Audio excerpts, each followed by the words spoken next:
Welcome, BBCers, to episode number 212 of the Broken by Concept podcast, the number one solo educational and motivational podcast. Curtis, today we're going to be exploring the topic of deaths. Now, people are probably already going to be thinking, I wonder what they're going to say. Dying in League of Legends is bad. Everyone knows that. What are you going to tell me? I'm clicking off the episode already. We're going to, do a bit of a deep dive. It's not as simple as people might think, especially now. I would love if all my clients knew exactly what a value of their death was and were really, Well, I'll be honest, Nathan, if we were to go back in time and one of us were to bring up this topic, right? So let's say 3 years ago and say, maybe I said to you, Nathan, we should do an episode on death. You'd say, Curtis, what are you talking about? Everyone knows. Everyone knows how to knows that death is bad. They shouldn't die. They know they should review their deaths. Boom, boom, boom. We wouldn't even have bothered. But the fact that we're in a position where we're wanting to make a video or a podcast episode about deaths kind of illustrates the point that this is not as a well understood concept as you would believe. Just working with our clients on a day-to-day basis, right? And look, I think a good place to start is high level.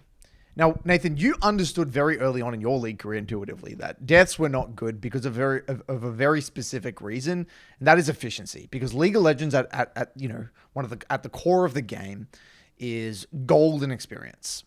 Do you want to kind of maybe talk about your mindset maybe early on in your career and kind of the way you interpreted that in your view of the game? Yeah, so the reason I picked up Jungle was because I thought it was broken by concept, because I could get experience and gold without interacting with anyone, right? And I thought if I just optimize that aspect of the game, then I've solved the game. Yep. So, and then I would, think about deaths. It's like, okay, well, if I'm dying, I'm not on the map getting my camps, their camps, lane farm.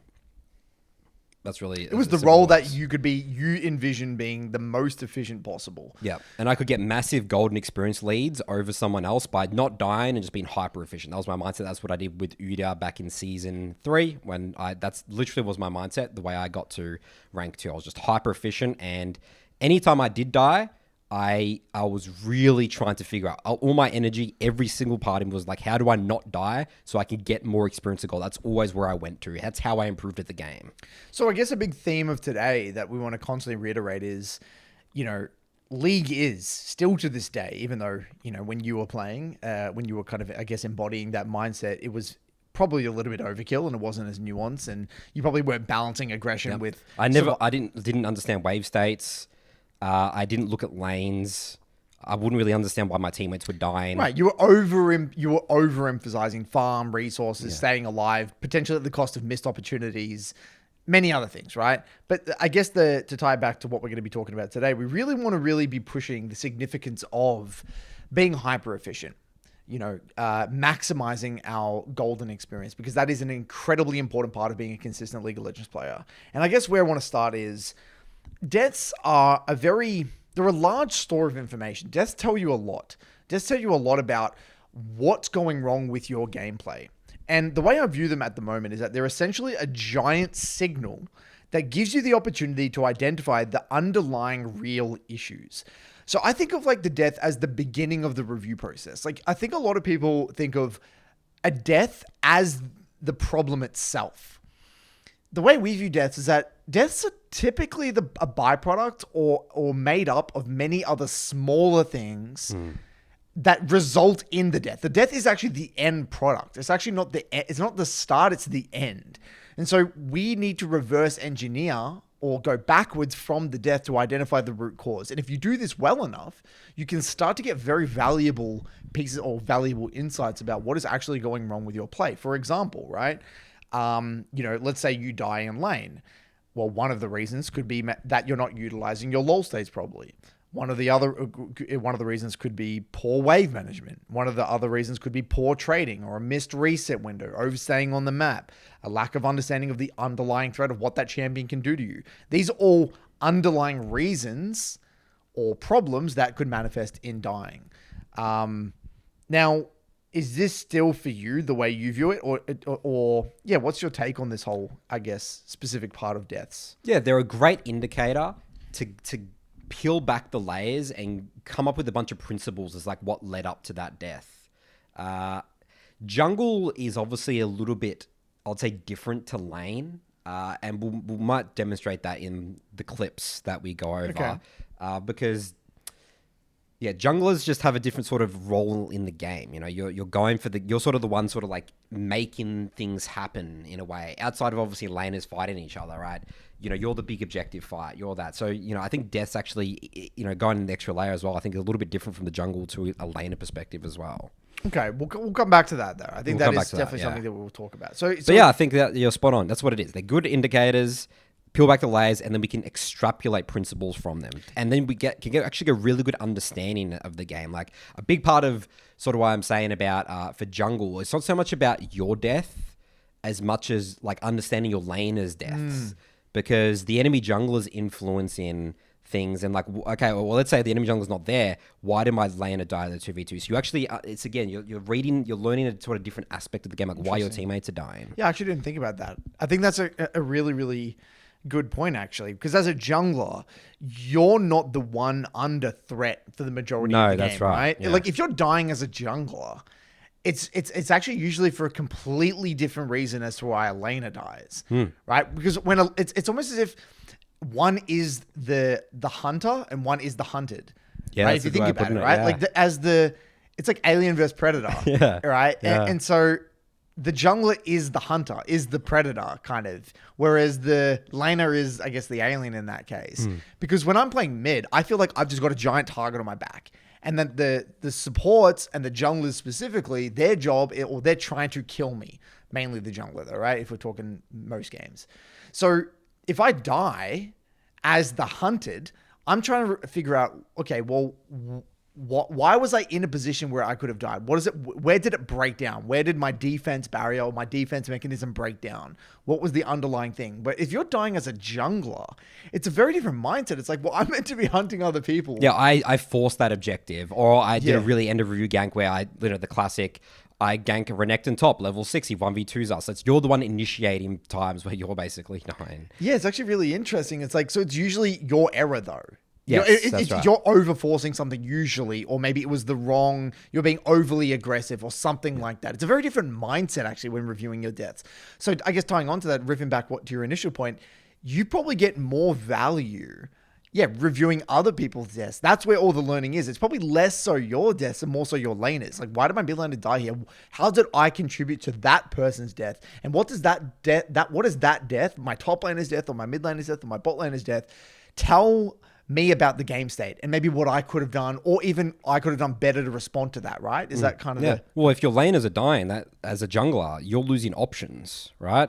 You can't do, objectives. You can't go for that invade, like the enemy jungler's getting resources, like, So that's a huge part of understanding the game also. So again, that's a very interesting way, I guess. Deaths are really complicated for jungle actually in a weird way though, right? Because if you think about deaths through a laner's lens, it's more, I'm going to lose resources now, right? Like it's like I'm going to lose this farm, right? I'm going to lose this.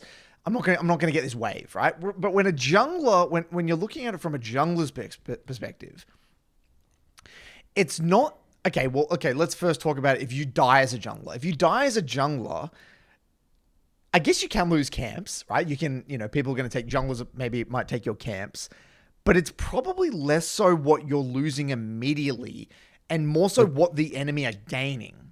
Yeah, well, there's also that, but also tempo of camps. And there's a huge problem with junglers is that when you die with all your camps up, that's like the equivalent of a laner dying with a huge stacked up wave, like losing 2-3 waves, because all your camps are up, you've died. You can't get back to those camps for another minute, basically, because the death timer plus 28 seconds to get back on the map. Interesting. So, but that's a huge part. Like if you if you full clear, right, and you have no camps on, go for a play, that death isn't going to mean as much because the enemy jungler can't take any camps, and so that's also an aspect. Yeah, of jungle wow. as well. I actually didn't really think about that. It actually makes a ton of sense. The amount of time junglers just in general are really bad at getting back to their camps on spawn. Not until I'd say diamond plus. Right. They're consistent to do it, and that what makes junglers' deaths so bad a lot of the time, and just bad quality ganks as well. Yeah. Interesting, and that's why overstaying as a jungler, if you overstay then die, that's like the worst possible thing you could do, right? Yes. So like, let's say you full clear and you dick around for like a minute,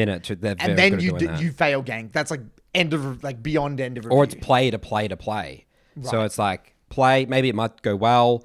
Next play, die. Your camps have been up for too long. Then there's no coming back in a way. Like you're just you're so far behind on tempo on camps. Fascinating. Yeah.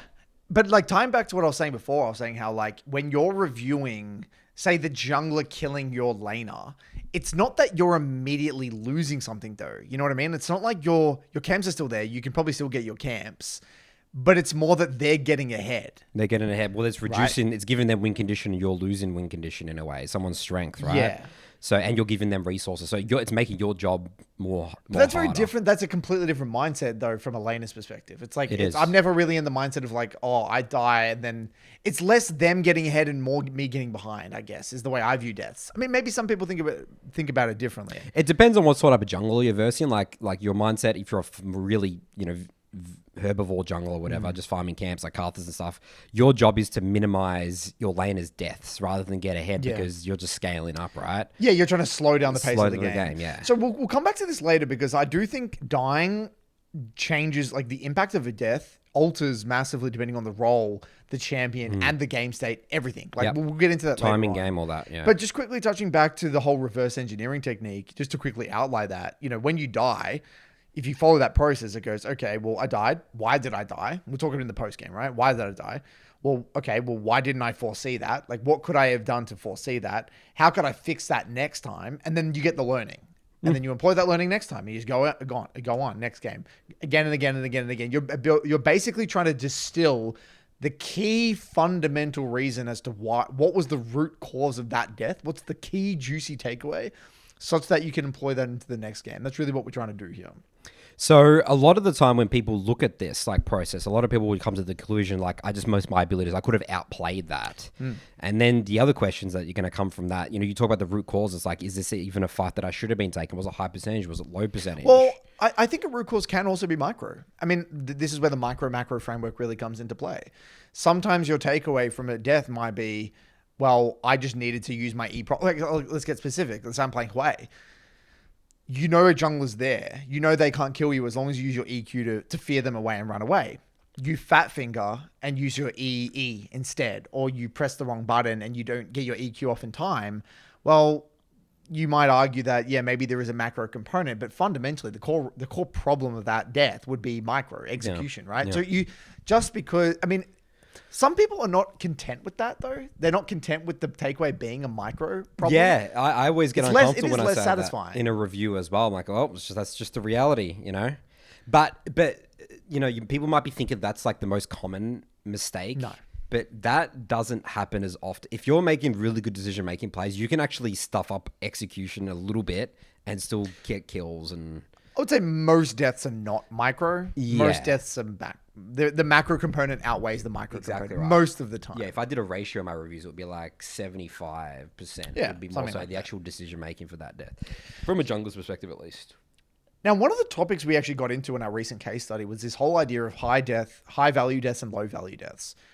And, I actually saw some comments. I had some comments in my Discord community about, they wanted to learn more about this concept. It's not something that we've actually spoken about, believe it or not, that much. So, let's really pose that question. What makes a high value death versus a low value death? And I've really thought about this, and I think there are 4 underlying major variables that kind of dictate the outcome, whether it's high value or low value. Now, the first one here is how hard were you to kill? Massive one. Right? So, and there's multiple layers to that. Right? For example, specifically, how long did it take you to die? Did it take 2 seconds? Did you get one shot? Did it take 5 seconds, 10 seconds? Or did they have to chase you all the way, up to a tier 2 and that took 30 seconds to die, right? In which case, you're very hard to kill. How many summoners did they burn? Did they have to burn multiple flashes, ignites, exhaust to kill you? Did they have to use multiple ultimates? Burn major cooldowns, right? Did you burn a Nocturne ult and an ASOL R? There are times where a Nocturne ults me in the side lane, an ASOL R's me in the side lane, and I burn like an ASOL flash. I'm like, all right, cool. If you want to use all of those abilities on me to kill me, go for it. Because I know that was a very, very high value death for me. My team, I'm going to be able to win that team fight later on, or I'm going to be able to relieve pressure from the rest of the map. And you can learn it from the enemy team's perspective as well. Like, okay, you're the round, so you just burnt all your resources, your flash. Now I don't have flash for the next fight. let's say maybe it was like the Baron or whatever, and then this made things harder. Deaths as well, when you kill people, there's actually a lot to learn from both ways. Yeah. It's not just like looking at your death, like, why did this feel like it was just so easy? It's like, I was just going to kill this guy really easily. By the way, this may seem like a very advanced topic and may seem kind of high elo, like you got to be a Master Plus player. No. This is actually a very kind of rudimentary, like fundamental aspect of the game. And the reason this is the case, this is actually just a bit of a tangent here. We talk about coaching metas. We focus on maybe specific aspects, maybe, subconsciously or whatever, unconsciously. It's sort of just a trend we see in our reviews for that week. It's like, this, I'm going to explore this topic a little bit. I'll talk about it maybe more in terms of my reviews and then chuck it on the podcast You get tunnel vision on something, There's right? cool aspects of the game we can focus on, yeah. My recent one over the past few weeks has actually been like just mid-game macro and neutral objectives and side lane, I would say side laning in general and neutral objectives and how those play in together. I've been emphasizing this not only in my own gameplay, but many clients. A very just bang for buck value thing to get better at is understanding when the next objective is spawning. So if I know Dragon's going to be up in 2 minutes, I don't care if my team dies sometimes. I don't care if I die because I know that, okay, not that I don't care. It's just like, I don't value that death that highly or that kill that highly. But if I kill someone 30 seconds before that dragon's going to spawn, that's a very important kill to get. And if I die 20 seconds before that's huge. Like, that's really, really big. So when you're looking at deaths or kills, you should always, like, a factor that you need to think about is, well, when is the next objective? And how is this all interconnected here? Like, if I burn an ASOR 20 seconds or 40 seconds before a dragon and I get a kill, but they're up, they're going to be back up for it.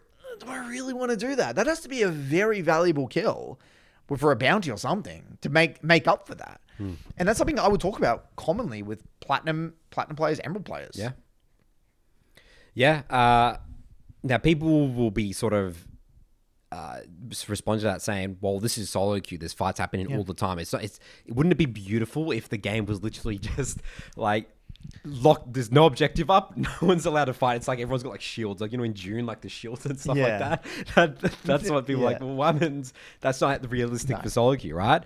But there still is, there still is going to be mini trade-offs, like, pushing a wave and denying, the whole wave, or, as a jungler going taking a whole side of their jungle, this, you can still weigh up the golden experience values of plays for deaths. Yeah, look, sometimes you got to do what you got to do, right? Sometimes there's a big team fight before a dragon and you're playing ASOL and you get this beautiful 4-man R and you're going to get a triple kill.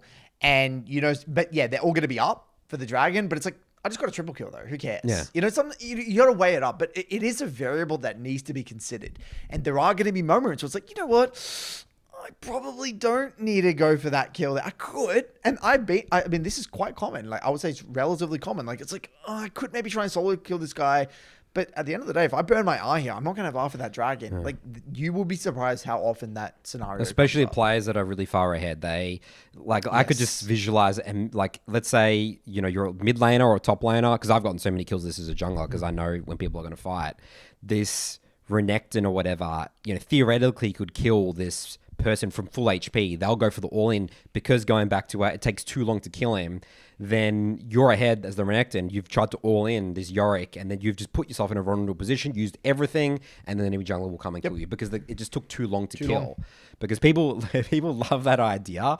It's actually very satisfying for a laner to go for a kill full HP, like just flat out. Just they want to kill them like full HP, but that's just, it's too basic to play League that way. Very simply, this is actually a principle that you guys can all follow. The longer a play takes, the less good it is. Right? Just that simple. And this doesn't have to be a solo kill. It could be anything. The longer it takes to get a neutral objective. If you have a slow Baron, it's typically a worse play or a riskier play. If it takes a long time to go for a dive in the side lane, it's a riskier play. If it takes too long to invade, it's a riskier play. If it takes too long to get a tower, it's a riskier play. Time in League is it's a very, very valuable resource. Why? Because time equates to efficiency. Time equates to gold and experience and camps and tempo and more waves and, spending gold. Time is actually probably the most valuable commodity on the rift, isn't it? It's Yeah, like it's everything. It's because your character moves quite slowly around the rift. It's hard to get around to places. You have too much to do. Think about how much you have to do in League of Legends. You have to deal with a wave coming every 30 seconds. You've got to find your reset windows to get your item spikes. You've got to, move around the map. Like, this takes so long.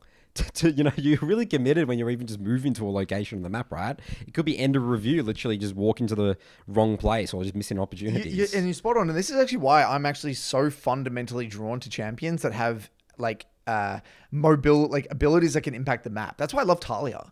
I think Talia is is broken by concept. And I always say it's had an infinite skill cap. When I play Talia, I feel like the game is in my complete control. Even though it's not, I just feel like it is because I feel like I can break the game. Like, I can do so much. I can shove an R back to lane. I could go to the side lane, play quickly.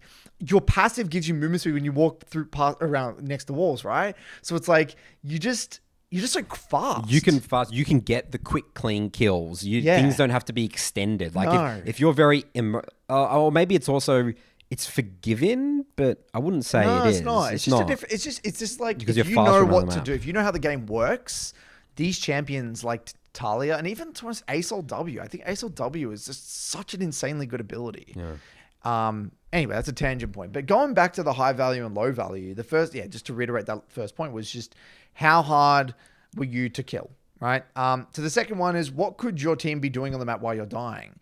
And so this one's huge. Like, if I am shoving out a side lane, let's say I'm playing Echo. I mean, I'm in the side lane and I'm pressuring. If I die, but my team is in base, my team can't do jack shit, right? How is my team going to respond to me dying on the map or the enemy using resources to kill me? Even if I bought 15 seconds, it doesn't do anything because my team is literally in base. Or if my team is dead, my team might even be dead coming off a reset timer. My team can't capitalize on the time that I generated or the room or whatever I generated. So where my team is on the map and where I am on the map when I die matters a lot. This also is obviously very important relative to neutral objectives. If I drag multiple members to me away from the next Baron, then obviously my team has a higher likelihood of doing Baron. But you'd be surprised at how many people, and we see this in Top Lane Academy. I did a whole section on this in the Top Lane Fundamentals split pushing, like a split pushing 101 section, about how, if you want to learn how to split push, the most valuable skill you need to develop is awareness of your teammate's location. You can be as fed as you want. You can be as good as you want at the champion. But if you don't know how to actually, if you don't have the awareness of your teammate's location, your split pushes are always going to feel underwhelming. You know what you typically see as well? You always see all the bullshit on Reddit or YouTube. My team don't do anything when I die. My team, and they always type in chat, what are you guys doing? After they die, they will start pinging people. It's like, go push something. Go do something. Like, what do you want them to do? What do you want them to do? Away. And that's because that is the fundamental red flag that they're not even aware of their teammates' location. Exactly right. So sometimes, look, again, 20% are here. If you want to be really annoying to deal with in the side lane, always try to sync your pressure with what your team is doing. Wait till your team is in position, ready to pressure the map, then you go pressure. And then it's a lot harder for the enemy to deal with. It's harder decision making for them. It's like, do I deal with that strong split pusher or do I respond to them sieging my mid? You're giving them overwhelming options and they can stuff it up. Exactly. Versus it's super easy. It's like the whole map is dark. The enemy team is all gone and there's one person who's pushing up this lane. That's just a quick kill. And you know what I always say to my clients in this in the Midnight Academy? I said, I want you to put yourself in the shoes of the enemy jungler here. I said, what would you do? Where would you go here? When you view it from that lens, it's actually very obvious. And I'm like, there is and I get them to say it because I want them to hear them say it. I say, yep, Curtis, there was no one else to kill me. Repeat after me. Why were you easy to kill here? Yeah. And you just make it really, really clear, painfully obvious. Yeah, true. If I was that jungler, no shit, I'm going to gank me. I'm the only person on the map. I'm the only person in kill. So that would what we call a very low value death, right? So that one's pretty straightforward. Moving on to the third one here is, did you have a bounty? What were you worth, right? If you're 0-3 and you die one more time, it's not really the end of the world. Right? Whereas if you had a big bounty on your back, you're worth a lot more. And that's a very, something worth considering when you think about the value of your death.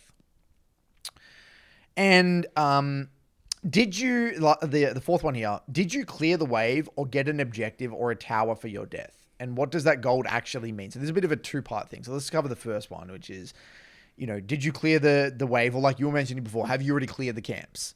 And because if you had cleared your full cleared and you died, you're not really going to lose that much if you die. You got to reset anyway, get back to your camps regardless, right? Same thing as a mid lane. If you cleared all your wave and you died, you're not really missing anything. Yeah, sure, it's not good, right? You're giving the enemy gold, but you're not losing anything on the back end, which is huge. Yep. I think that's the most powerful question to ask. That's like, I always say my junglers. Usually I say it now, again, from a jungler perspective, what did this kill get you? And I have to ask all the time as well. It's like, if your teammates die here, what do you lose? And a lot of the time, whenever I ask that question, the response is always going to be, well, not really anything. Who cares? But usually what they do, they go to that play and, miss out on tempo on their camps, or they just rock up and just look at, just stare at them and then just go back. Yeah, no. Yeah. Now that you mentioned that is one of the biggest challenges, I think, for laners as well. And I mean, I'm assuming it's the same for junglers, where it's like letting getting the idea that your team are going to die. And sometimes it's actually better that you're not there and you just let them die is such a hard concept to wrap your head around. It is one of the most uncomfortable concepts because our intuition or our belief, our intuitive belief is that we need to help the team. League's a team game. Yeah. Even if we're strong, especially, we need to help the team. We're the strong member. If my team is dying, that's really bad. And they're going to flame me. I'm not doing enough. I'm getting carried, blah, blah, blah, blah. So many narratives. Right, so many narratives there, right? But in reality, you got to get very specific. It's like that question. What did we lose as a team if they die right now? They might have already got the wave. There might be no neutral objectives up. They can't get any towers. Whoop-de-doo. I literally had a review this week with Srirachi where I asked that question. I said, if your team die here, what happens? You're the Fed member. You're the only one with a bounty. These guys are already behind anyway. They can't get no dragons up. There's nothing they can get. Whoop-de-doo. If they die, you go bot, you stay bot, you get 2 waves and a tower. It's 100% worth it. Yeah. Do the thought experiment. It's a very powerful thought experiment. It is. To do. It's huge. It's absolutely huge. And I will say here as well, what does that gold mean? Okay, so this one's a big one, and I've experienced this more so on top lane than I have in mid, where I've been playing, say, Gwen, right? And I know that if I get this tower, I know this is risky, and if I die, this allows me to complete my major item or something. Yep. So if you're very close to a major item spike, you got to weigh that up. If I clear this wave and I get the tower here, the first tower gold, yeah, I don't mind dying here. Obviously, it's not ideal, but sometimes you are going to be in that situation. But you would have to weigh that up again in terms of, okay, I die, get my item, but we lose Herald. Yeah. Is that worth? Yeah. So a lot of I would say a lot of the time good dying in League is anticipating. It's like, okay, I'm intentionally going to put myself in a risky position here because I know the back end of, again, you mentioned my teammates can get this, or we can trade this, or, I don't really lose anything for this death. It's actually good to drag the jungler on the top lane here because it relieves pressure. So that's, really important as well. Just at a very high level, you got to remember that you want to view everything through this checks and balances. It's it's like accounting, profit loss. What did I gain? What did I lose? And you got to do that for each of your deaths, especially when you get those more tricky ones. I mean, deaths, the obvious deaths, you probably don't have to do this, but I'm talking more maybe the tricky ones in mid game. It's the mid game ones. ones. What did I gain for this and what did I lose for this? What did I burn for this? That is a good, again, thought experiment there. Now, moving on. I want to talk a little bit about understanding the consequences of dying because when we talk a lot about changing behavior, I mean, at least the way I view it, if you don't really see or understand the consequences of dying, then you're not really going to be incentivized to lower your deaths. I feel like a big challenge people face, it's like the recent case study. They're not really incentivized to die less because they don't really understand what they're losing. And a big trick with that one is the trade in back and forth. I get a kill, but I die. That's really where people are it must be, it just nets out average, which is not the case. Yeah, or even if it does, right? Even if it does, let's say best case scenario, you trade 1-for-1, they don't get a lead, you don't get a lead, right? And it's just even. Well, then you also got to factor in, well, what happens if I didn't die though? Like what is the missed opportunity? What is the alternate reality that I could have potentially been in? So I guess there's two layers to changing behavior. There is the immediate consequences of dying, right? Which is, for example, missing farm, losing plates, getting your tower damaged, losing pressure, losing jungle camps, losing objectives, whatever, right? I would say these are they're a lot easier to kind of mentally make sense of or understand. It's like, I get that. That makes sense. The lane phase ones would probably be the simpler ones to understand, right? Right, yeah. It's like it's pretty black and white. It's like, I heard this way he's going to die into the tower. I get what I lost, right? But I think that what the element people struggle with is the second half, which is the missed opportunities. They struggle to visualize the alternate reality that they would be in if they didn't die. And I think that's where the whole behavior change really breaks down for a lot of people. It's like they don't know what they don't know. So like they die, they see it as the immediate loss in front of their face, but they don't think of, oh, what if? Like whenever, again, we mentioned this on the case study episode where it's like when we look at a death, yeah, sure, we look at it through the lens of what do they immediately lose? But I would say we probably more so pay attention to the missed opportunities. Yeah, the thought experiment will always run through the mind. It's like, what if the death didn't happen? The what if. Yeah. Yeah, the what if. What is the what if? What is the scenario that we would have been in? And this is just huge. Again, you think of it as a jungler. Your default, I can imagine you'd be thinking, if I didn't die here, I would already be on those camps at that time. I'd be here earlier, and that would allow me to do that. Or I would have been able to counter gank that. Or I would have been able to have a response to that. Or as a top lane, it's like, if I didn't die here, I wouldn't have had to burn my TP and I would have had my TP for that. Or I would have been able to stall this lane out and get to this component, which would have allowed me to win trade. Like, we think in terms of that way. Lane, like us as more experienced players. And I think that what we want to encourage a lot of the listeners here in the BBC and the clients we work with is, yes, it is important to recognize the immediate losses, but you should ask yourself that basic question. If I didn't die here, what would have this situation, like in the next 30 seconds or a minute, doesn't have to be super, super far in advance. You don't need to go that far, like 5 minutes down the line, but just very simply, next 30 seconds, next minute, what would have this looked like? How much experience of gold could I have gained and denied from the enemy team? Yeah, that's a great question as well. 100%. And like, just have a crack at it. Like, you don't have to be a rocket scientist. You don't even have to be that correct. We just want to encourage that foresight there. Yeah. It's very important, yeah. And you can't just be playing League and just like dying. Like, yeah, it's probably pretty bad, but not viewing the alternate options. Just having a crack at that. It's just such an important aspect of improvement. It's just massively important. It's just huge. And one thing I noted down here, Nathan, and this is something that I've struggled to get across, not only in terms of deaths, but also resets, Nathan, is like losing control of the map. So a common scenario, I want to paint a picture here to you, Nathan. I'm assuming you would have seen this a lot in your jungle clients, in just your clients you work with. They win a fight. Mid-game, let's say 20-minute fight, around mid.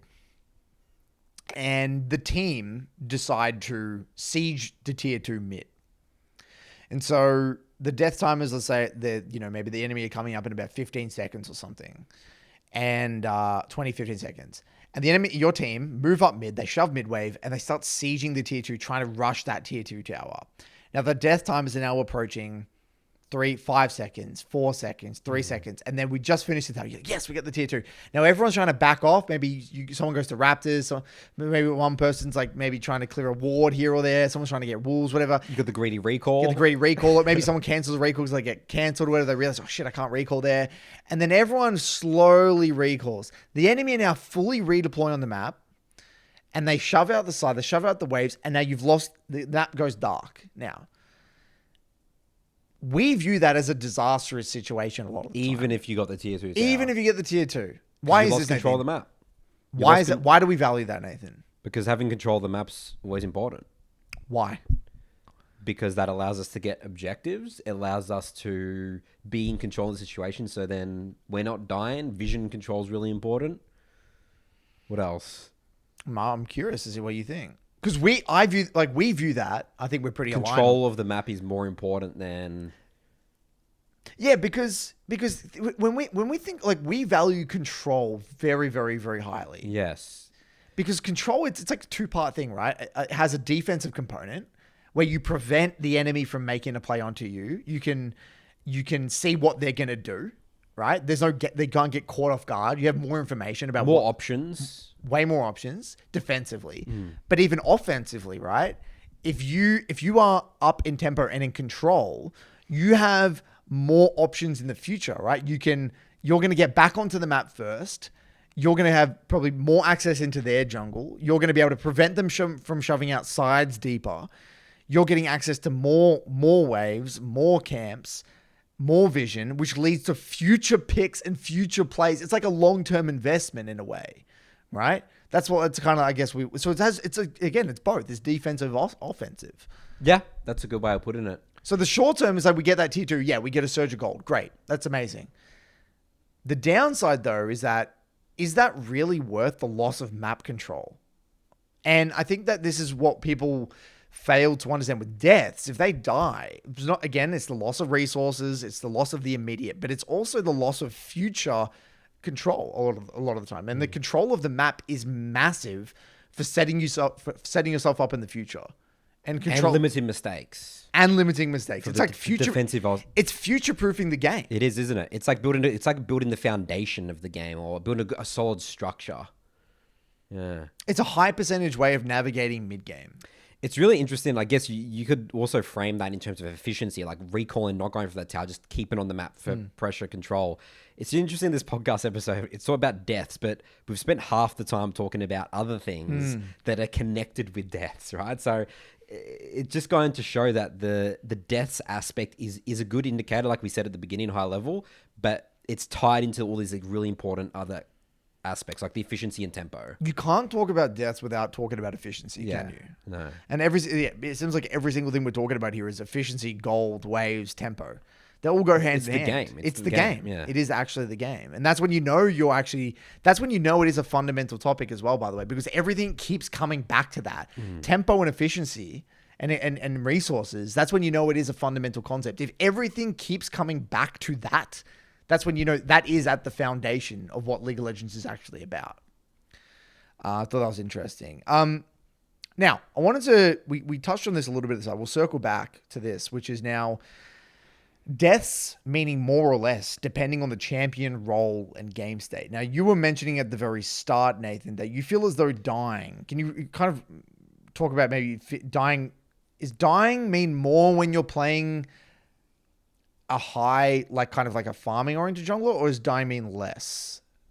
And how do you reconcile dying on jungle champs, and does it change between them? And not even just you, but like let's say your lane is dying as well. Like does your bot lane dying hurt you more if you feel like you're playing like Karthus, or does it matter more if you feel like you're playing something like a Rek'Sai? It's just impossible to answer because you got to get specific. Let's just run through some scenarios, right?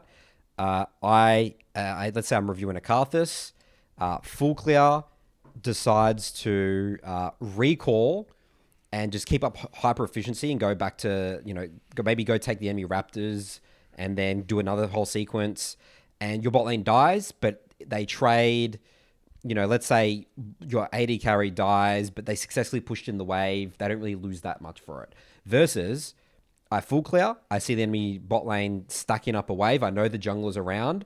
Even though I'm playing a farming scaling jungler, it doesn't matter. It's actually my responsibility to make sure I defend this dive because my bot lane loses too much and the game just gets a lot out of my control. So it just always depends. Again, always viewing from the laner's perspective. I don't care if you're playing a farming jungler or not a farming jungler. I say it all the time.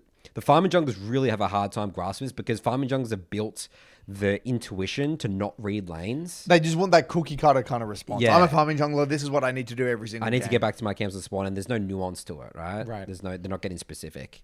So, it's not possible to answer that question. Interesting. So it's 100% on game state. It's just again about the value of, like, if my laner dies here, how much golden experience do they lose? Interesting. And if they do die there, can I trade something on the other side of the map? Because farming junglers generally a lot of the time, just want to be trading. Yep. Trading is what you want to be doing the most for the enemy jungler response.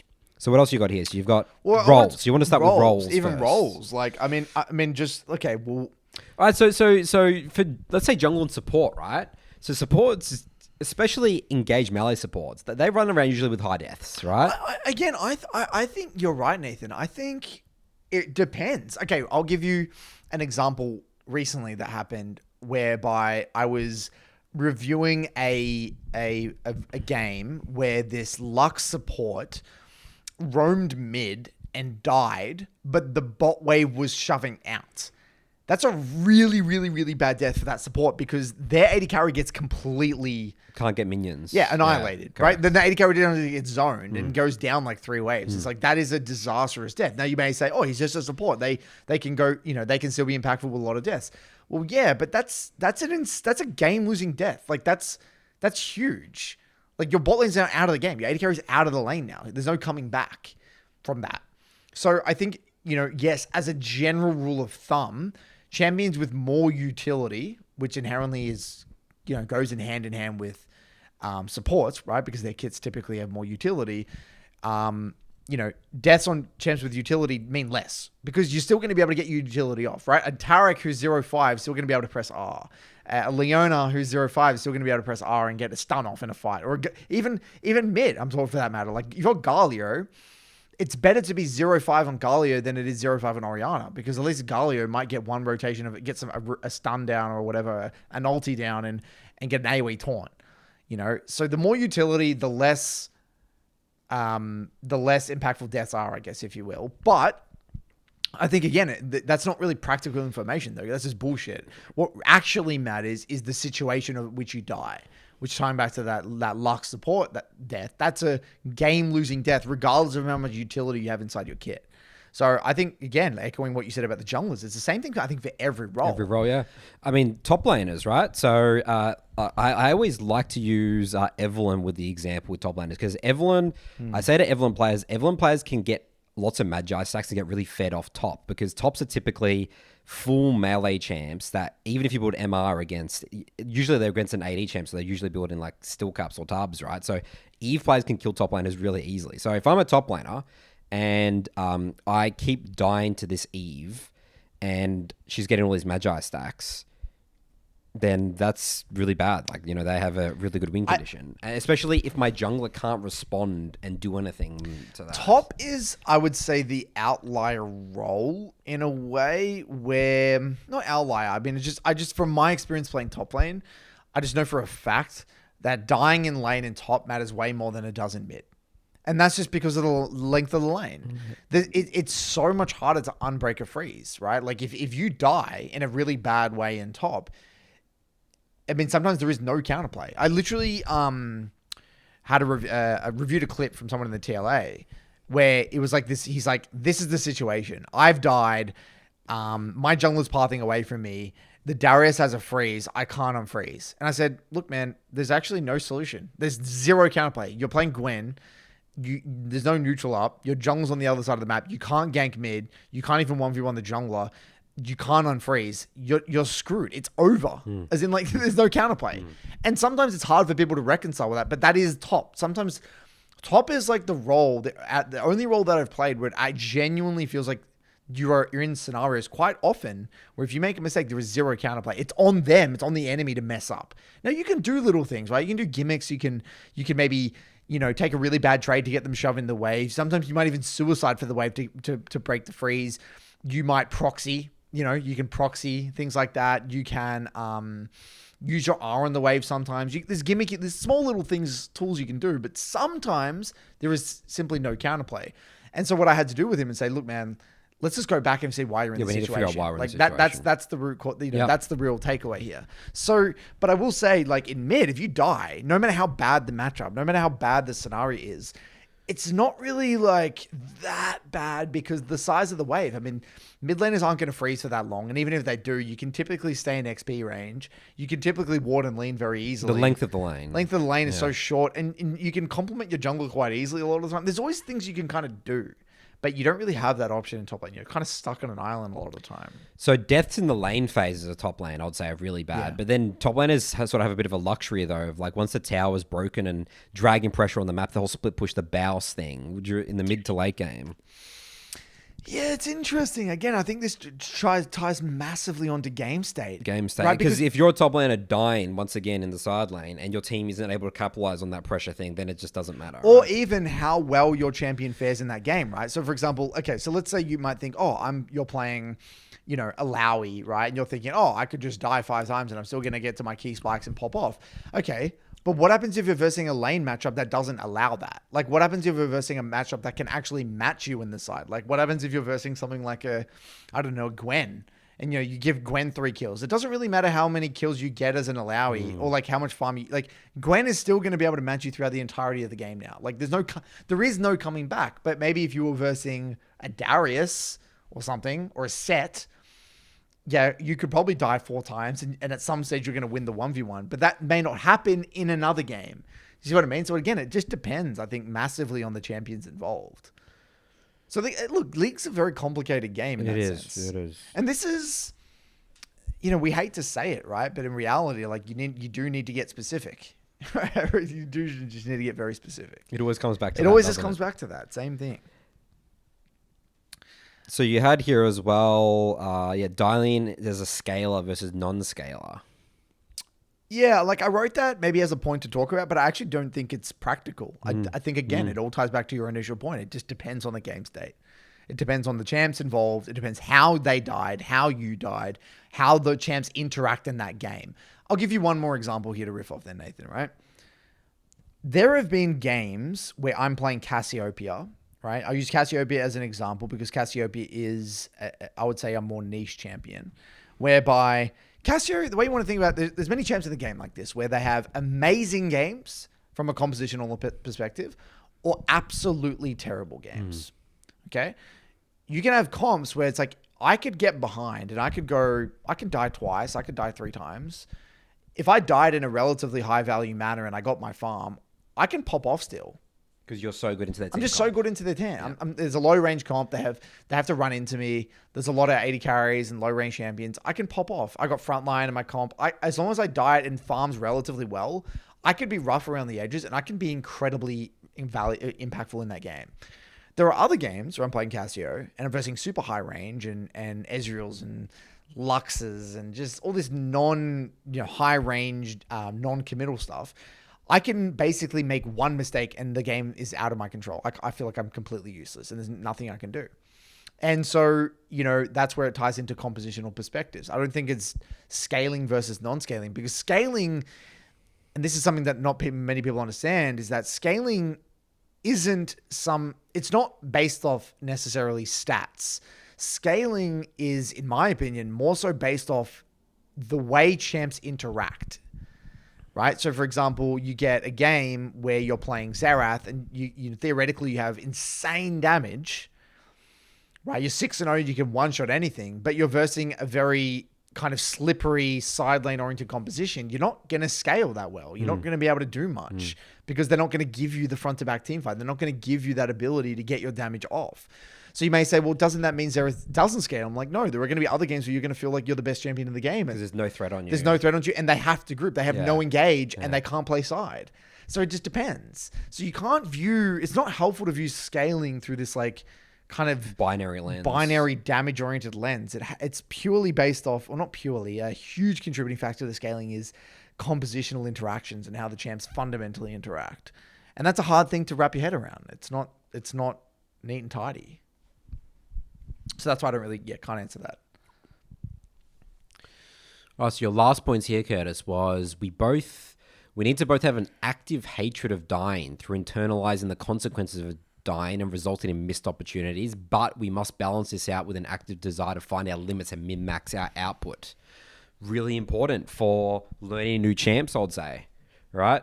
I think going in playing a champion and just not... The worst way to learn a champion is just to not take fights, right? And just not die, put yourself in risky situations. You got to learn the limits. Yeah, look, realistically, Nathan,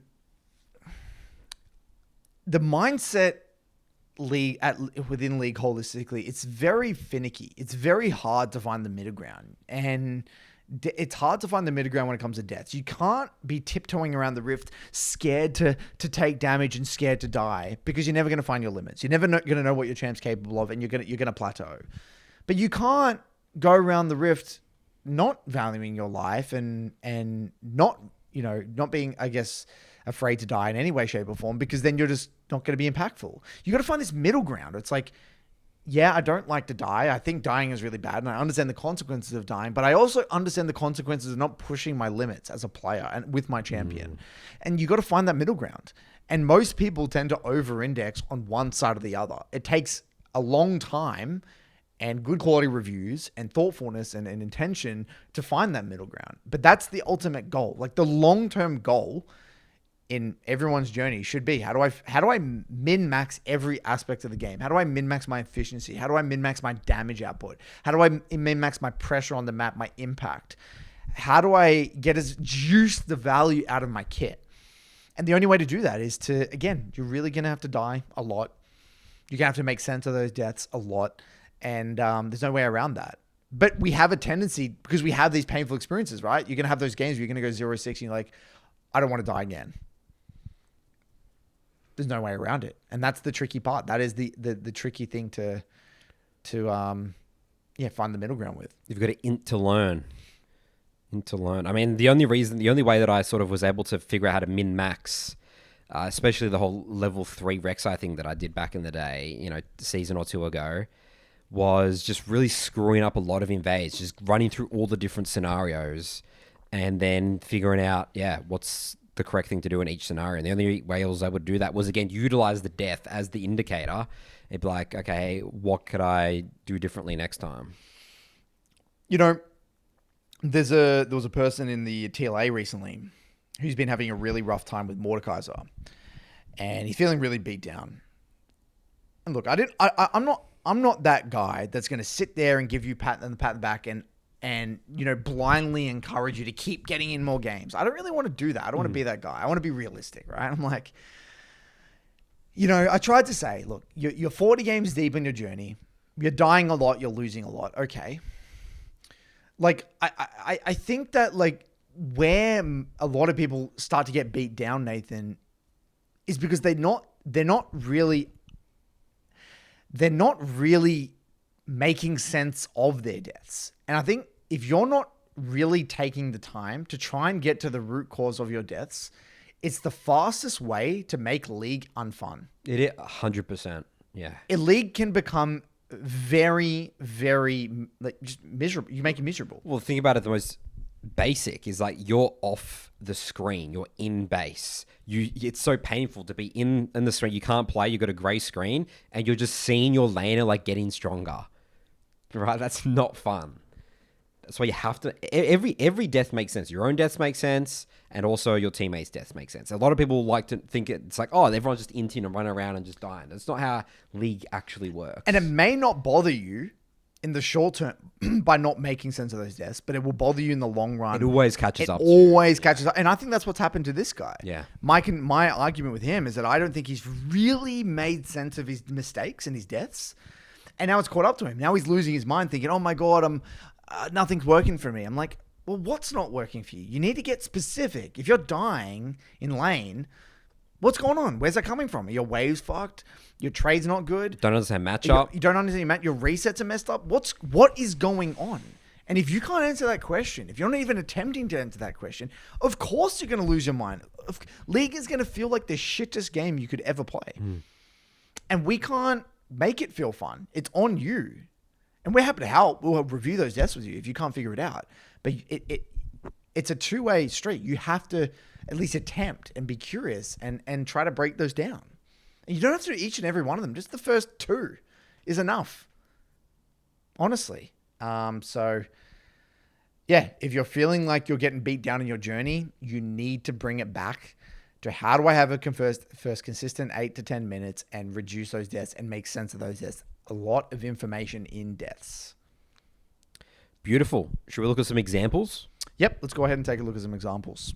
So in this first clip, this is a MLA client. And I just want to take a look at this death and we can kind of gauge whether or not it's a high value or low value death. So he's playing Hui. He is 0-2 at this stage.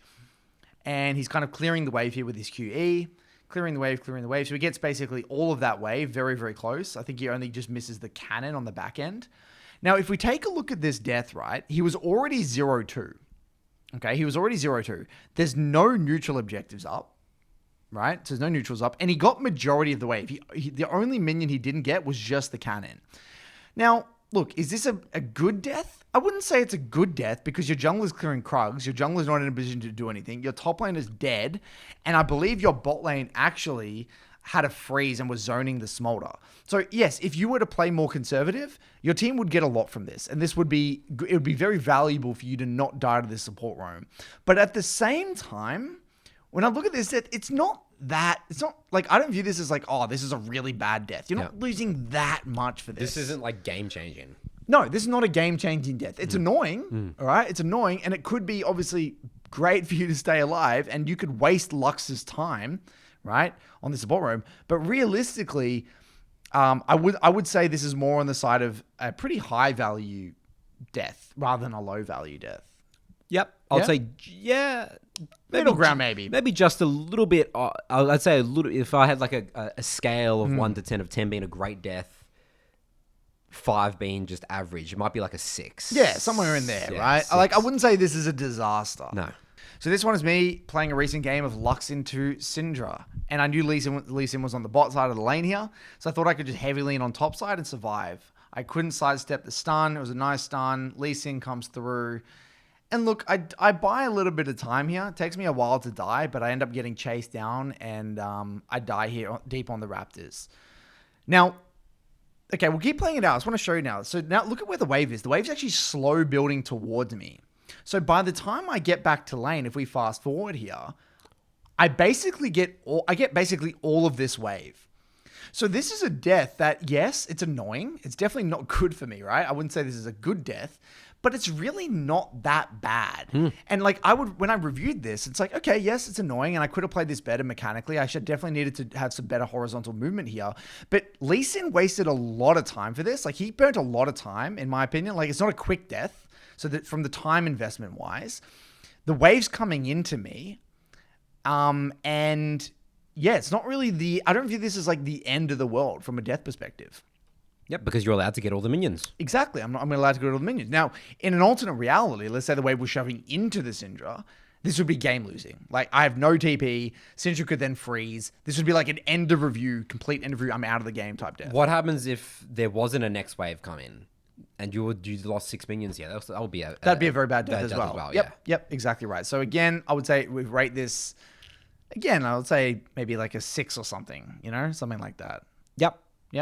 So as we're going through these clips, guys, one thing I don't want to send the wrong message. I'm not here condoning dying, right? We're not here saying you should die as long as it's a high value death. It's more getting you guys to have a more complete picture of your deaths and understanding how bad they really are for the game. So this one here, I'm playing Gwen topside. My jungler tries to gank this Volibear. And we end up trying to go for this little fight here. I'm trying to kind of bait in a little bit. And you'll see this play out. I'm trying to stack up my passive. And then Volibear being Volibear, healing up a little bit. I don't know, ignite. Kayn comes. So I tried to kite into the river. And then I get dove here. Right? Now, this death is not that bad. Volibear doesn't have TP. The wave is actually stuck outside my tower. I TP back and I'm allowed to hold the wave here. And so now I'm in a scenario where, because the wave didn't crash, Volibear not having TP, Kayn can't pull the wave. Now I'm in this sort of scenario where I can just pull the wave. And also, by the way, I had a pretty good amount of gold. So when I died here, it's like, I get a pretty good reset. It's not really that bad for me. So I would say, yes, the death is not ideal. It's, I would say definitely not a great scenario if your jungler comes and you die. But at the same time, it could have been worse. So I would say this is not a high value death, but it's not an end of review death. An end of review death meaning it's so bad that like the game is completely screwed from this point. You don't really want to review past I've lost a lot of control of the game. I would review past this death. Yeah, absolutely. I would review past this death. If I had died here and my jungler had died as well, maybe Volibear lived, that's an end of review. Or if I died and maybe the wave didn't, I couldn't hold the wave, then that would also be really, really bad for me. So this death here is an end of review death, all right? So I try to go for an all-in here onto this volley, knowing that my jungle was in the area. I tried to bait him in, and I get angry, and I was tilted in this game. And so out of anger, I go too deep. Volibear turns around and kills me, and then Volibear kills my top laner. my jungler, sorry. This is a beyond end of review death. If your jungler invests time and energy into your lane and you not only get nothing, but you die, words can't describe how bad that is for the game. Because you got to remember, when a jungler helps you, you need to get something very valuable from it. The jungler's time, their resource, their time is very valuable. Because if we actually see here, it's actually quite lucky he ends up Kane being top here, but right now, all Xin Zhao's bot camps are and Dragon, right? This could have been catastrophe. If Kane was bot side, and we lose. I mean, it already is end of review off this death, but like it could have been like, that's 15 FF type level stuff, right? Kane would get so far ahead, you lose the dragon, everything. That's just Xin Zhao would be 2 levels behind at 8 minutes. Level 7 to 5. Really, really, really bad. And this is where it goes into the principle of the play took so long. It was so hard to kill Volibear. Look how long it took. We had to chase this guy down. He has his ultimate available. There's no way we can kill. This is a disgustingly bad play. And yeah, Nathan's right. Any play that goes for a long time that you feel like you have to like go to the ends of the earth to kill, it's already basically always a bad play. So people here will be like, well, what's the jungler meant to do in the situation? What the jungler actually should do here is let you go in and then kill on the next wave. So like you go in here and you might just die, but as long as Xin Zhao doesn't show, it's all good because then he actually won't lose his bot camps and all that, right? So the next wave is what you're ganking them on. No, I actually think here the jungler should ping me back. Yeah, ping you back and say, wait for the next wave. We'll gank him on the next wave because this Volibear is dead on the next wave. Yeah. But it's such a massive time investment for Xin Zhao to stay here, right? Like the wave's not really coming out that fast. Like I actually think this is just shit either way, right? Like Volibear has R. Yeah, I have no setup. I would say if I'm Xin Zhao here, I'm just chilling, just keep playing towards bot, and you just catch the wave on the tower, you're fine. Yes, exactly right. Correct, like this is just not even killable. It's just straight up not even because killable. Volibear has ult. Volibear has ult. Gwen has no setup. Yeah. The wave's not even compromised. If the wave was on my side, Gwen's side, like outside the tower, then that would be completely different. Well, it will be on the next wave, right? Yeah, but it's too long, right? If you fast, it's just the next. Look at where the next It's wave not is. too It's bad. between It's tier not 1, too tier bad. 2. I mean, you could wait. It depends how urgent from a jungler's perspective but it yeah, is. losing spot side control here is probably not ideal. So yeah. All right, next one. All right, so this is a jungler's worst possible death. So level 5 Shyvana, we've got Dragon up. We come here, we steal the crab away from Amumu. And what's going to happen here is we're going to die and we're going to bait our entire team into death. Ooh. So we die. Oh. Akali dies. Oh no, one by one. Oh no. Jin dies. Oh no. And look at all our jungle camps up, by the way. Oh no. We're playing Shyvana or farming jungle. We just got 4 people killed here.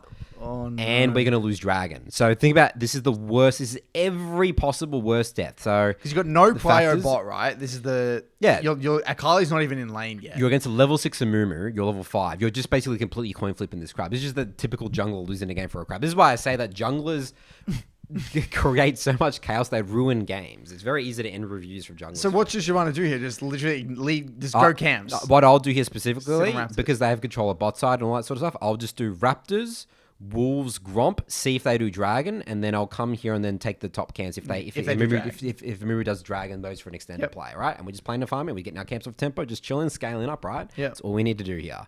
So again, all the factors that may go into this play, the bait in their team, obviously this is just a coin flip play, we're going to lose the objective, and also all our camps are literally up, so we're just losing too much tempo. So it's the classic, and for a farming jungler, this is just absolutely unacceptable. This is a gold Shyvana game, by the way. Which is overcomplicating the game so much. That's right. Not playing to champ identity and just forcing things. Yeah, love it. All right, next one here. Me playing Shyvana. I'm working a Shyvana guide at the moment for the Jungle Academy. And this is what I would say is a pretty actually good death. So Fizz, Lee Sin, the camp in my jungle. Fizz uses ult, all the resources on me. Just to note, my Kai'Sa and my Alistar are my strongest members, so I'm just playing the principle by playing around them. And they use everything. Fizz has to burn his flash. He burns ults.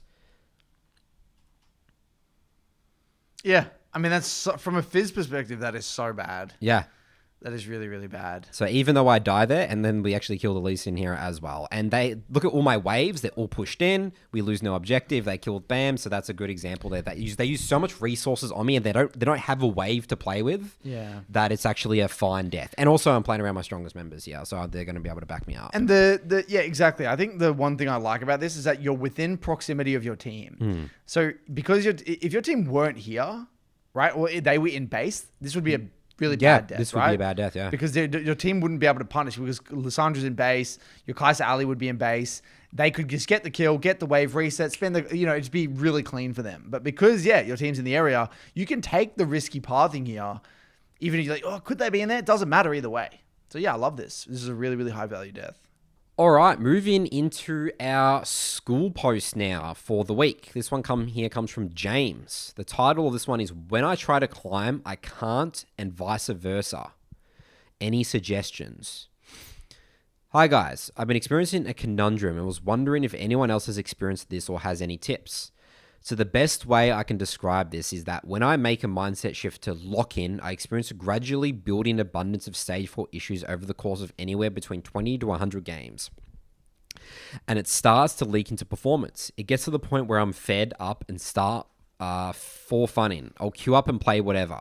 I feel like playing, and more often than not, I'll be less attached to my mistakes, teammates, wins and losses, and as a result, I start to play much better, but actually enjoy playing rather than it feeling like a chore. Then eventually the cycle continues. It's quite frustrating and not very sustainable pattern, but I just don't know how to break it. I want to get better, but I don't know how to separate balance of having fun and trying. Any advice is much appreciated. So correct me if I'm wrong. He goes into the mindset of like, yes, I'm going to lock in. Like, now's the time. I'm going to improve, try hard, improve. Then starts getting starts building narratives because I guess maybe there's expectations there or whatever. And then be like, what's the point of trying? I'm just going to play for fun. And then it's like, playing for fun's boring. Try again. Repeat cycle. Yeah, spot on. And this is a very common problem. It's like this whole idea of like, now is the time I'm going to play with intensity. It's like, now I'm going to do what the BBC says, play in 3 blocks and review my games. And it's like this massive deal. They have to get worked up for their blocks. They're going to do LOL dodge game to warm up. And it's like this giant event. You always talk about, Nathan, that league just has to be your dojo.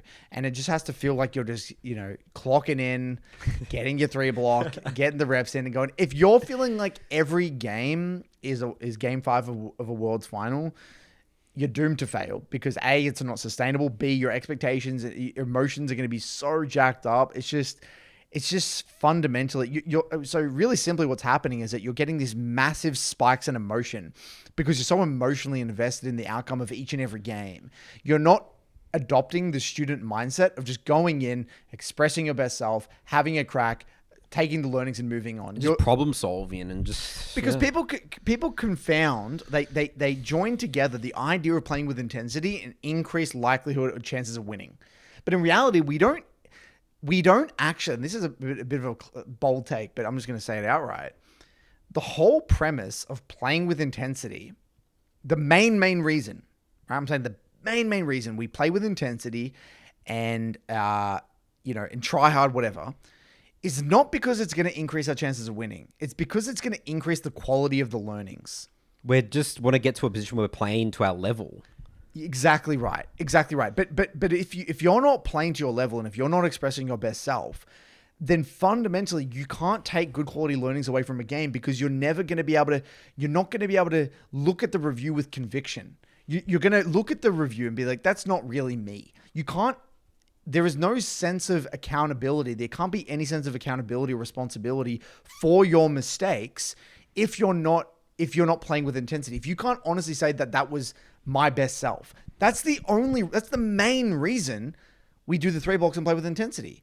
Every other reason about, it's going to increase our chances of winning, whatever. Yeah, sure. That's a byproduct of it. Yeah, playing with intensity can unlock those games where you're in the flow state. It has the potential to unlock the flow state where you're just not thinking, doing, just playing beautifully your champ identity. But that's not guaranteed every single. That's just playing with intensity just puts you in that position to just potentially that happen. That's when you're playing maybe above your level and you're playing out of your mind. Think of it. You got to think of the whole 3 blocks and intensity and everything. It's a long-term investment to your learning.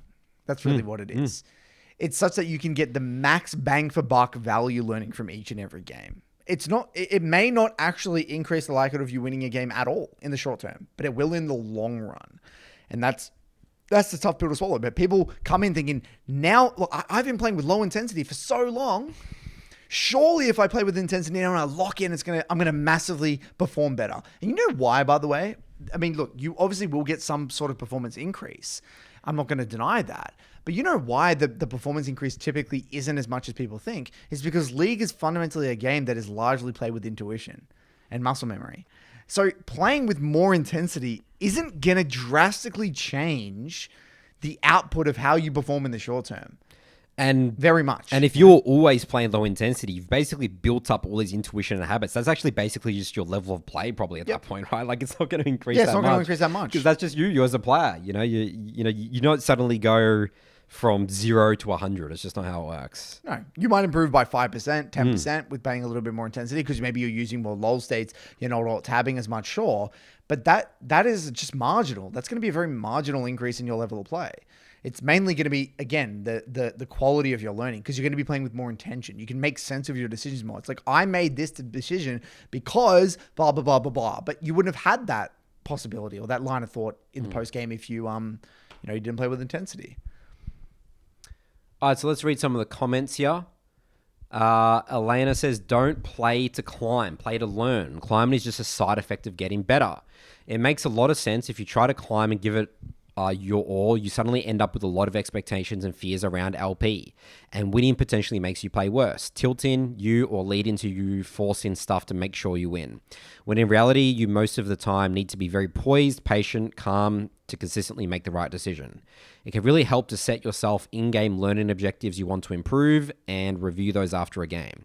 For example, get in a good reset or timing abilities with enemy last hits. This way you have something to mindfully improve on and work on no matter if you win or lose the game. Ideally, this will also make your champ more fun, interesting, since you can meaningfully progress with them. In the long run, you will win way more games, though, if you manage to improve your skills one by one. And since your gameplay is what you care about, then you should not get too focused on LP winning. What helps me personally too is also to not check my gains and losses and don't look at your OPGG. This way I have no clue how much LP I currently have, only a rough idea, and I don't think too much about it then. SSSSSS says, I think you can focus on what you want to learn, then jump into a game. If you don't know what you want to do, always start by watching a VOD from a high elo player and try to figure out what he is doing better. Then try to memorize that and bring that element into your game. Make every difference into a short clip and memorize it into your head so you can see it when you face the same situation again. So that one there I'll sort of take away. You're looking at VODs. He recommends looking at VODs to sort of get champ mastery reference points. I actually really like it. Even though it sounds basic, I love that. Yeah. I think that's huge. Like if you can just go to a high elo VOD, someone who's very good at your champion, and take one thing. It's like, how are they using their E differently? How are they using, champ mastery specific? One thing. And you just like try to copy that, blindly, even if you don't fully understand that. And you feel it. That is a very... That's progress. That's improvement. That's improvement. That is progress. Like you will get a lot of value from that. Magellan says, I've had a similar experience when I try to take League really seriously and increase the total volume of games in a week. I feel like my performance suffers and I struggle to climb and become burnt out with the game.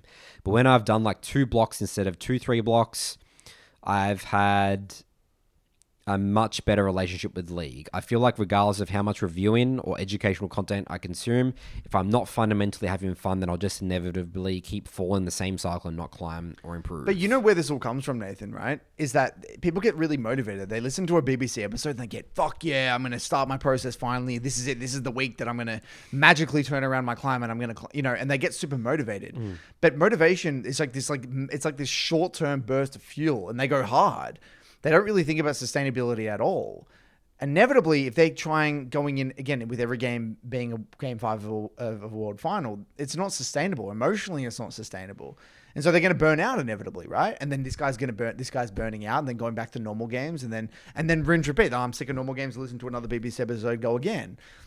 That's People do this with everything, though. People do the same thing with gym. You see it all the time with like New Year's resolution. This is my year. I'm finally gonna get my shit together and go to the gym. It's like, well, no. If you have to muster up all this energy just to go to the gym for 1 month, it's just, and you're gonna go hard for 1 month. You're gonna feel super sore. You're gonna feel like shit.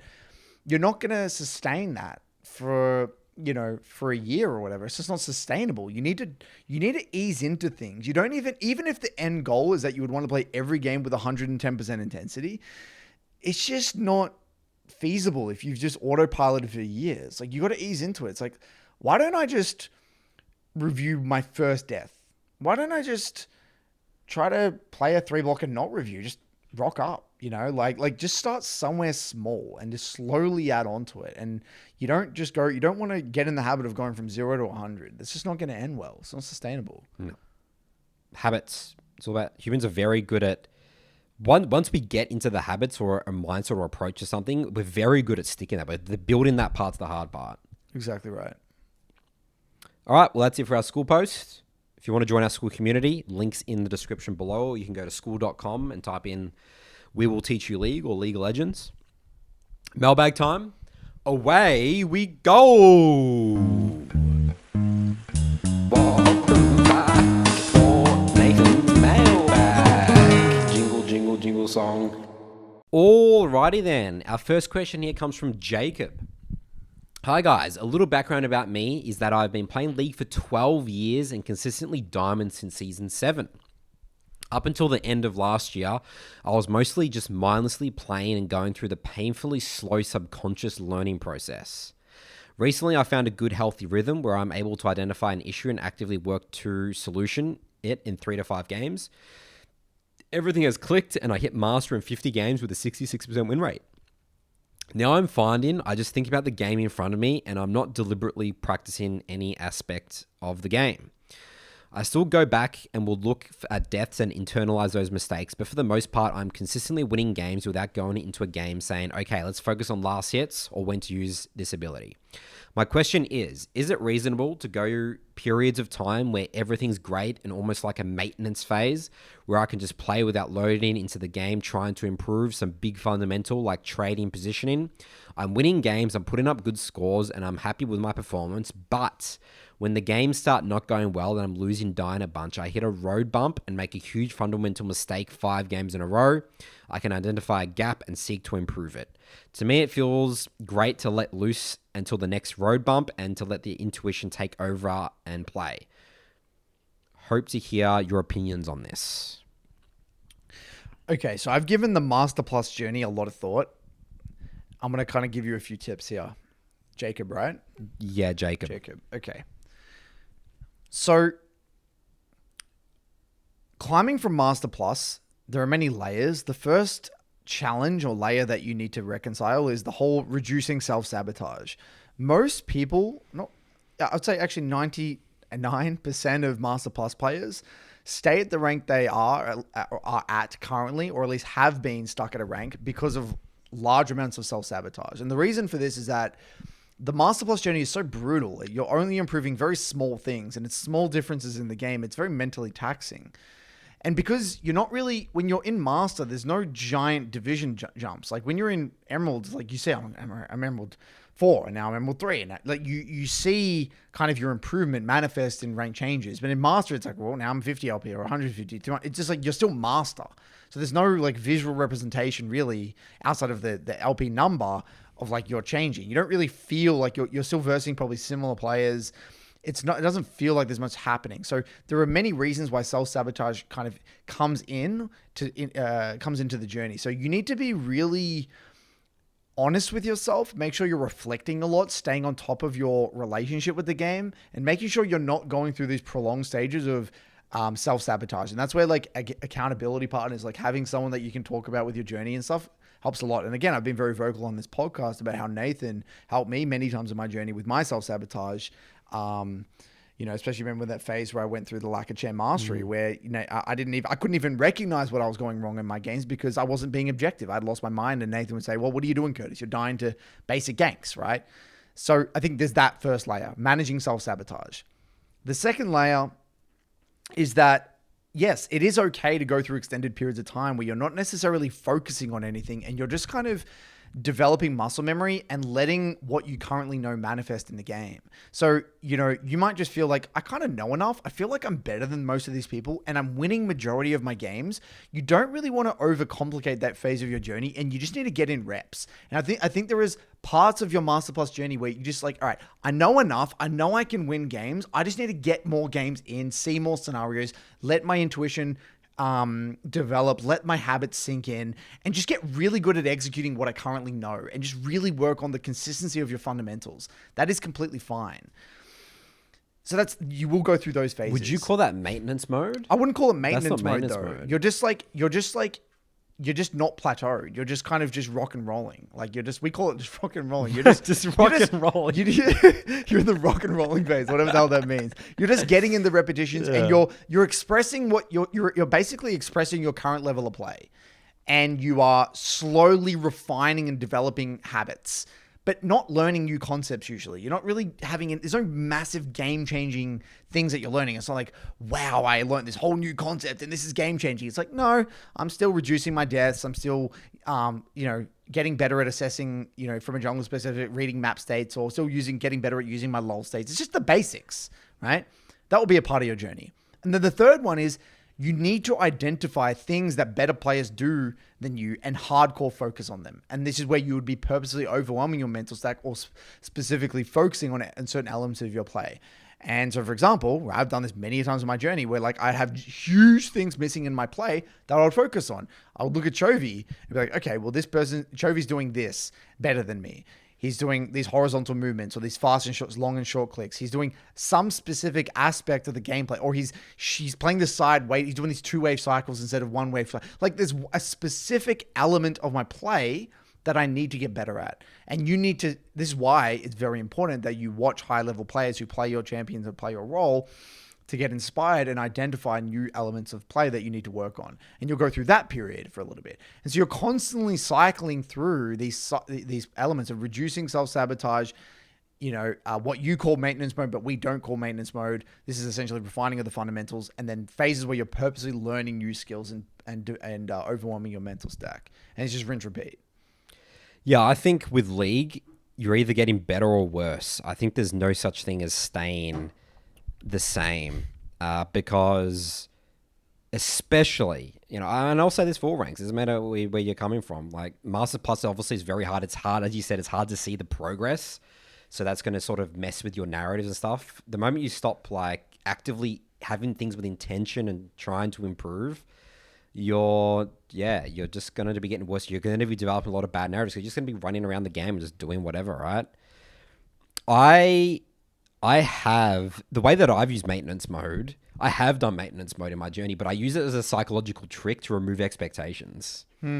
So my maintenance, I specifically remember when my maintenance mode I was viewing, I was just playing 1 3-block a day at the same time every single day, and I just didn't really care what I was going, LP or not. Like, I didn't really have an expectation. And that was actually my best time. That's when I gained from 600 LP to 900 LP. I literally remember I was like, wait, suddenly just a couple of good 3-blocks and bam. And I was playing with intensity and intention, right? And I called it maintenance mode, but it really wasn't maintenance. I'd use it again as a psychological trick to remove expectations. Just got to do nothing special. Do my job. I'm just playing the game. Yeah. That's how I viewed maintenance mode. I'm just doing my job. Let's see what it goes. And when you get into that mindset of just doing your job, taking high percentage plays, playing beautiful League of Legends, playing with my champ identity, you get a long way. Well, that's just expressing what you know, right? That's just expressing your best self. And that will get you to the rank that you're meant to be. But it won't, and you will improve, you do, because you're playing with intensity, right? But you're not, you may run into road bumps though. For you, it's a bit different, I would say, because you know everything. You know what I mean? It's not like you're missing giant things out of your just play. didn't execute. Whereas he might genuinely just be missing giant aspects of his play. Of course. Right. So I do agree with you there. You're gonna get better that way, but that will only get you so far. Because you need new knowledge. Yeah, the way I've just doing your job. Yeah, because if you don't know what else. In Master Plus specifically, right? I think the skill gaps go in about every 300-400 LP. So it's 0 to 300, 300 to 600, 600 to 900, 900 to 1200. You have these giant kind of skill checks, if you will. And you got to learn new shit there. Like those periods, you got to learn new shit. So you'll get 300-ish LP and then you'll learn new things. 300-ish LP and you got to learn some new things. That's typically the way, at a high generalization, typically the way you want to think of it, I think. Okay. I hope that helps, Jacob. Yeah, hopefully that helps. And yeah, I mean, Master Plus, that's brutal, but it's a very rewarding journey, you know, pushing up there. That's a very difficult challenge, obviously, you've set yourself on. All right, next one here comes from Rami. The title of this email is Earning the Ability to Complain. Hey BBC, I've been watching your content for a while and I honestly feel like I'm robbing you out of the many things I learned from you, both for my life and for my league journey. Right now, I'm a master player in Latin America, LAN. I did touch Grandmaster for a while, but started getting shitty internet and sort of started playing other games. And now I'm no longer GM, but I'm at peace with that. Partly, I lost some motivation to climb, looking at both my internet and how hard it is to get Challenger. Now, I really only got to Master and very recently GM around a year ago, but before that, I was an Emerald to Diamond player. I still remember one specific interaction I had with an ADC on my team that stopped playing after I threw my advantage by face-checking a dragon as Kai'Sa top. Of course, I knew I messed up, but the guy straight up refused to play and flamed me. At some point, I was managing to carry the entire game with being AFK for just long enough so that he decided to come back and play to end, and then we won. Now, those games are very satisfying, but the fun thing happened right after. He shared his Twitch stream, and then I hopped in to ask him why his mental state was like that, just to AFK after a mistake from someone. Then he went on about how he was a smurf and whatnot, and that I deserved to lose for that mistake, so we did that. I agreed mistakes were made, but still mentioned I pulled way more than my own weight that game right after, to which he responded that the point of this is that no player is ever allowed to or earned the right to complain about their teammates if they did not play perfectly themselves. Of course, that was kind of hypocritical, but I saw through that and found actually quite profound truth. I follow to this day when I play League, and it's now no wonder I started climbing right after too. What do you think about this idea of not deserving to complain about teammates unless you have played perfectly? Sorry it was kind of long. I just thought the story was worth it. I linked my OPGG just in case you were curious, but I haven't played much. So the narrative that this streamer says is that the point of this is that no player is ever allowed or earned the right to complain about their teammates if they did not play perfectly themselves. I think philosophically, like kind of high level, yeah, I guess it makes sense, right? Like you need to tick every single box in your own gameplay before you even remotely have the right to critique other people's gameplay, right? But the reality is that that's unattainable. It's theoretical, isn't it? It's too theoretical. Yeah. So I don't mind it from a practical sense, though. Like, I think even though it's unattainable and it's not really attainable, right? Like, it's not really real. Like, because there's never going to be a point where you theoretically play perfectly. So, yeah, I mean, if that's what floats your boat, if that's what resonates with you, I don't mind it. I think it's a good philosophy. My view of it, though, is that, okay, let's say even if a game that I did play perfectly, do I have the right to complain? Well, I think you still don't have the right to complain even then, because what about the games that you've ruined and your laners or whatever have played close to perfectly? They complain like... And complain about what specifically as well? Like, what are you complaining about? No, just the teammates suck and all that, right? Right. But like, what is that... Like, complaining to who? Like, complaining to Riot? Or like complaining to who? No, to Thin Air. Yeah, well, I'm the victim. Right. You know, I'm complaining. Because typically you complain to someone. You don't just complain. I mean, I guess you can just complain. Of course you complain to yourself. Yeah. Complain to your brain. I think that you never have the right to complain in League of Legends, ever. Yeah, but that's my point. I agree with you. I'm 100% aligned with you there. But because this philosophy doesn't allow you, because you're never going to play perfectly, you're never going to complain anyway. So it's like from a philosophical, like from a mind, like from I guess your philosophy about the way you approach League of Legends, it's actually very practical because you're never gonna play perfectly, so you're never gonna complain. So You know, you see what I mean? Yeah. That's so like, right. I agree. Yeah, I agree with that's you. right. You shouldn't complain anyway, Yeah. and you're never like what does complaining do? And you never have the right to complain. If we're Oh, just, but you're saying, okay, and then what you're saying is Yeah. that, well, that person, no one's playing perfectly every single game anyway, so yeah, there's just no complaint. It's ever yeah. gonna So that's why it's a fine philosophy. Yeah. That's why I actually like it. It's a good philosophy, but the guy uses it wrong. Yes. Yeah. Yeah. Like it's like you're. It's like if you really internalized how useless complaining is and how you need to take max accountability, you wouldn't even have to have this gimmicky philosophy No, anyway, that's right? So it's right, like if this, that's why I said if it floats your boat, then yeah, go for it. But it's like it's such a roundabout way of just like forcing yourself to take accountability and responsibility for your gameplay. Like, wouldn't it just be a lot easier for you to just focus on what's in your control and understand that if you play better than the majority of people over a large course of games, you're just going to win? You know what I mean? Like, yeah, if you want to frame it like this, go for it. That's it's like a very egotistical, it's like a classic high elo way of, it's like, it's an elitist. It's elitist some view elitist. take. Yeah. It's just like one of those elitist bullshit things you hear people say to sound cool, and the guy who did it literally was a hypocrite because like what he's saying is that in his mind, he played perfectly. So he had the right to complain. AFK. But that's right. bullshit. Yeah. He didn't play perfectly. He's just, again, an elitist. And again, elitist. even if he did, he still doesn't have the right anyway. you don't have the right because he has ruined so many games of people that have played perfectly. So you never have the right ever. And the whole idea, because I resonate with that whole idea. When I was younger, I had that same thing. This person doesn't deserve to win. But the system will always let itself work out.